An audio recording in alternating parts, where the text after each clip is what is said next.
Si vous vous intéressez à la Marine nationale, vous avez peut-être vu passer les images de la nouvelle frégate de Naval Group, la frégate de défense et d'intervention Renard, et ses formes étranges, notamment son étrave non traditionnelle. Lorsque vous pensez à un navire, vous pensez généralement à l'étrave inclinée classique qui surplombe l'eau, fendant les flots.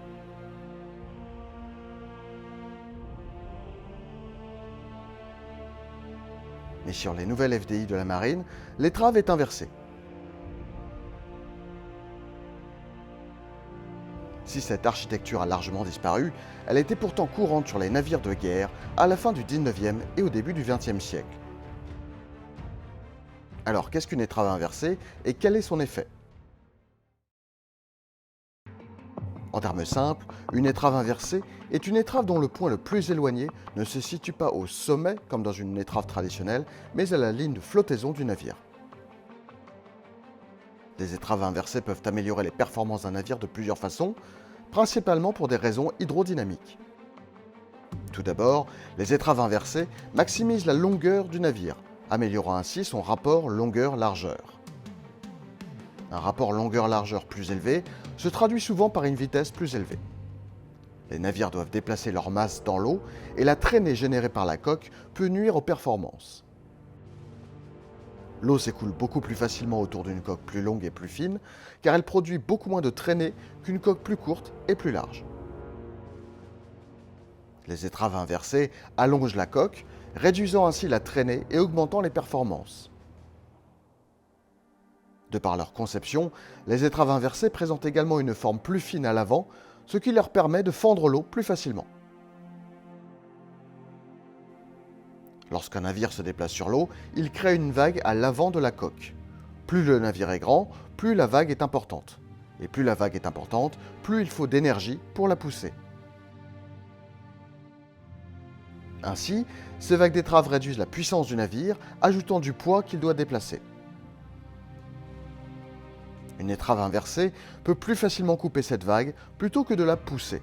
C'est pourquoi les étraves inversées produisent généralement une vague d'étrave beaucoup plus faible que les étraves traditionnelles. Comme nous l'avons vu précédemment, les étraves inversées contribuent à accroître l'efficacité de la coque d'un navire au niveau de l'écoulement de l'eau autour du navire. À la fin du 19e siècle et au début du 20e, la construction navale a vu l'arrivée en masse de ce type d'étrave.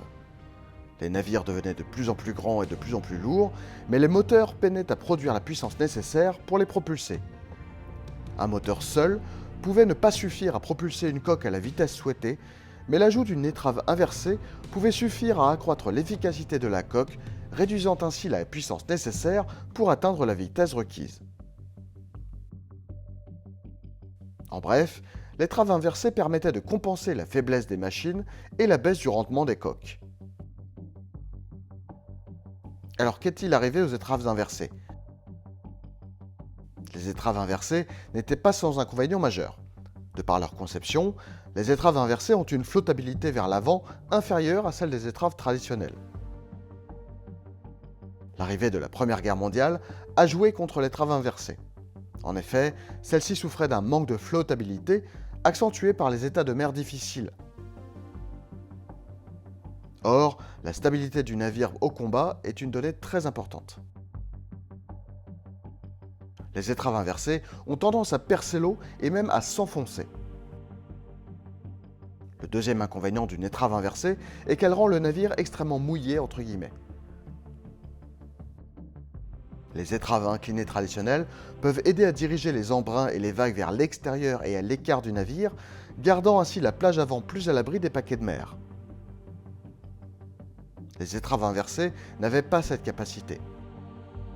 L'eau et les embruns pouvaient passer plus facilement au-dessus de l'étrave et inonder directement le pont, déversant une quantité importante d'eau sur le navire. Ce problème est aggravé par le fait que les étraves inversées ont tendance donc à s'enfoncer dans l'eau, augmentant ainsi la quantité d'eau projetée sur le navire. C'est donc la quête d'un navire plus étanche aux paquets de mer et plus apte à la navigation qui a entraîné la disparition des étraves inversées. L'eau posait déjà problème aux navires de guerre en métal, notamment en raison de la corrosion, voire des interférences avec leur fonctionnement.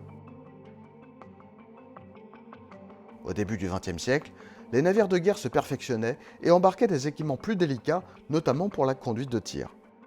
L'arrosage excessif de ces équipements causait de graves problèmes aux navires, notamment pendant les opérations de combat.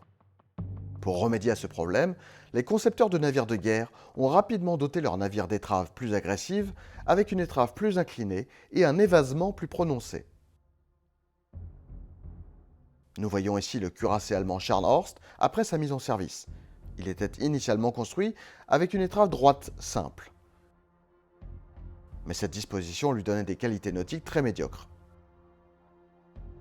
L'étrave de cette classe de navire a été reconstruite plus tard avec une inclinaison plus importante afin de réduire les paquets de mer et d'améliorer sa navigabilité, ce que les Allemands ont appelé l'étrave atlantique. Parallèlement au cours du XXe siècle, les machines sont devenues plus puissantes et plus compactes.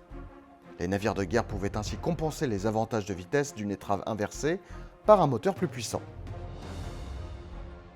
De plus, les moteurs plus compacts permettaient aux concepteurs d'envelopper le navire de coques plus petites et donc plus performantes. Le clou final dans le cercueil de l'étrave inversée fut l'arrivée progressive du bulbe d'étrave. Les ingénieurs ont vite découvert la présence d'un bulbe à l'avant pouvait réduire la vague d'étrave du navire. Alors qu'une étrave traditionnelle produisait une vague d'étrave plus importante, l'installation d'un bulbe la réduisait considérablement. Cela permettait à un navire de guerre de bénéficier des avantages d'une étrave traditionnelle tout en conservant les bénéfices d'une étrave inversée.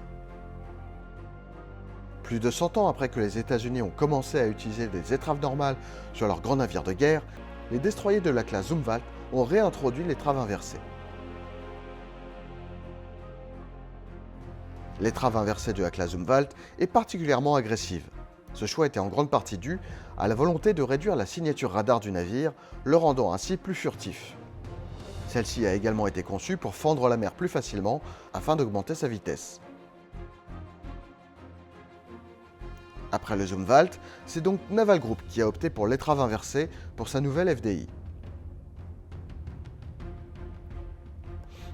La pertinence de ce choix de conception a été testée en bassin, puis confirmée par les essais en mer de l'amiral Renard, débutés en octobre 2024, y compris par état de mer 6. Si le choix est étonnant, il a permis d'améliorer la stabilité du bâtiment, en particulier dans les mers formées, ce qui était l'un des défis pour un navire aussi compact, plus sensible à l'état de mer. L'étrave permet également de contrer efficacement l'effet de tossage. Ce phénomène, qui nuit à la tenue à la mer du bâtiment, est davantage observé sur les frêmes que sur les FDI, malgré un tonnage plus important des premières. Le tossage, c'est quand un navire claque sur la mer, en général contre une grosse vague, et le choc induit fait vibrer particulièrement le navire et le fait également ralentir. On le voit particulièrement ici sur ces belles images de la frégate Latouche-Tréville.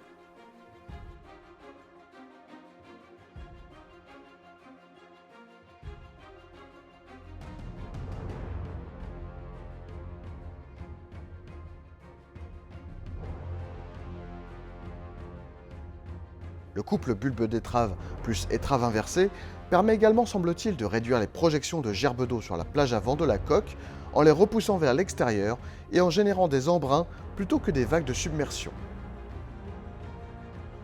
Les essais par mer 6 ont également montré que l'étrave de la FDI permet de contenir les vibrations et les chocs lors de la rencontre de l'étrave avec les vagues, limitant ainsi la fatigue structurelle du bâtiment et celle de l'équipage.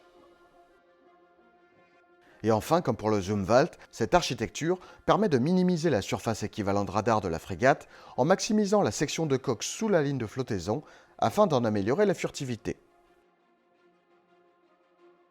Mais alors, si cette étrave possède autant d'atouts, pourquoi n'est-elle pas adoptée partout? Déjà, le milieu de l'ingénierie navale est relativement conservateur et cela se comprend. Changer radicalement la conception d'un navire peut s'avérer être un échec extrêmement coûteux pour un industriel. On parle ici d'années d'études, en dessin, en conception, voire même en bassin de test. Ensuite, ce type d'architecture entraîne également un problème de disponibilité des compétences, notamment en chaudronnerie. Concevoir des navires, c'est bien. Avoir les ouvriers qualifiés pour les construire, c'est aussi une donnée fondamentale que l'on oublie bien facilement.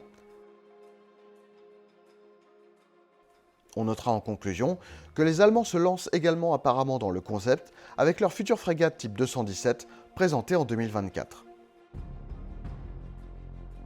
Cette émission se termine, j'espère qu'elle vous a plu. N'hésitez pas à proposer d'autres petits sujets techniques ou à poser des questions. Abonnez-vous et ajoutez un commentaire. On se revoit très vite pour une émission historique.